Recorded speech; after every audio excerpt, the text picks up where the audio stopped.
Well, Simon Pitt-Keithley from the British Bankers Association now joins us from the London Stock Exchange. Simon, a very good morning to you. Good morning, Juliet.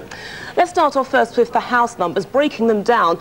Purchases are on the rise, so again, shoring up that view of a very strong property market. Yeah, no, absolutely. And we've got no signs at the moment, certainly in the short to medium term, of that slowing down. People are, as you say, taking advantage of good deals.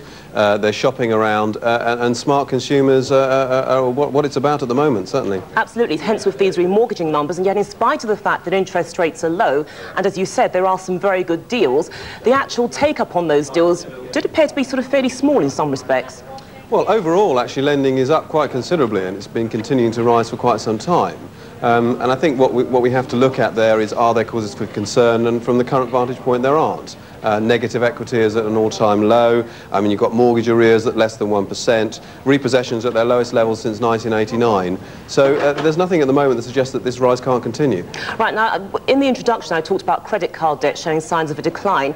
What does that tell us about consumer sentiment? Well, I think it tells us that consumers are shopping around, as we said earlier. I think it's also interesting to look at the market that several years ago there weren't that many credit card players in the market. There are now a great many, and the new players, I think, have changed the market to an extent. They've come in with very, very good deals, and the bigger players, the existing providers, have had to respond to that, and that's part of what we're seeing as well. Good consumers shopping around. And very briefly, do we expect the next batch of figures pertaining to credit card debt to again show signs that these debts are being cleared off? I think so. It's certainly true that we're paying off as much as we're reborrowing, which is a sensible way of using credit cards. It's not for long-term borrowing, it's for short-term expediency. That's what they're there for, and that seems to be what people are using them for. OK, Simon Pitt-Keithley, thanks for joining us. Thank you.